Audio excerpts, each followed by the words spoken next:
Train കിട്ടാത്തത് കൊണ്ട് അന്ന് നമുക്ക് ആ കോൺട്രിബ്യൂഷൻ നൽകാൻ വേണ്ടി തൻ്റെ പങ്ക് വഹിച്ച് ട്രെയിൻ കിട്ടാത്തത് കൊണ്ട് സ്വന്തമായിട്ട് മംഗലാപുരത്ത് നിന്ന് കാർ ഓടിച്ച് കോഴിക്കോട്ടെ സുപ്രഭാത ഓഫീസിലെത്തിയ നമ്മുടെ പ്രിയപ്പെട്ട റഫീഖ് ഫൈസി ഒന്ന് മുന്നിലേക്ക് വരണമെന്ന് ഞാൻ ആഗ്രഹിക്കുകയാണ്.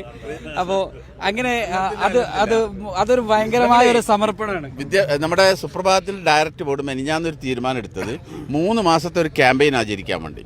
പത്രത്തിന് ഇഷ്ടംപോലെ കോപ്പിയുണ്ട്, ഇഷ്ടംപോലെ ഉണ്ട്. പക്ഷേ സമ്മേളനത്തിന്റെ ഭാഗമായി സമസ്ത ചെയ്യുന്ന ഏറ്റവും വലിയൊരു സുപ്രഭാതം ചെയ്യുന്ന ഏറ്റവും വലിയ പ്രവർത്തനമാണ് അതിന്റെ ക്യാമ്പയിൻ പ്രവർത്തനം. അപ്പോൾ 3 മാസത്തേക്ക് ആളുകളെ ചേർക്കുന്ന ഒരു പദ്ധതി.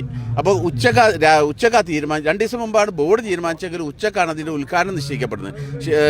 സയ്യിദുൽ ഉലമ അവിടെ നമ്മുടെ തഹിയയുടെ ഫണ്ട് ഉദ്ഘാടനത്തിന് വരുന്നുണ്ട്. അപ്പോൾ അവിടെ ചാക്കാന്ന്.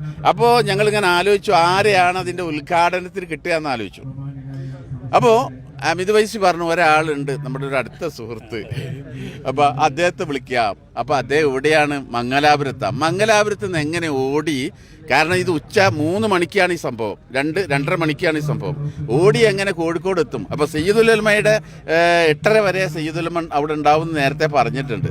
അപ്പോൾ അദ്ദേഹം എങ്ങനെ ഓടിയാലും എത്തില്ല, ഏതോ ആവട്ടെ അദ്ദേഹം എത്തി. അതിന്റെ ഉദ്ഘാടന കർമ്മം അദ്ദേഹത്തിന്റെ കൈകളെ കൊണ്ട് നിർവഹിച്ചു. അൽഹംദുലില്ലാ, നമ്മുടെ പ്രസ്ഥാനത്തെ നെഞ്ചോട് ചേർത്ത് പിടിക്കുന്ന ഇതുപോലെയുള്ള പ്രവർത്തകരാണ് നമ്മുടെ കരുത്ത്. ഒരു 2-3 മണിക്ക് ഒരു കോള് വരും.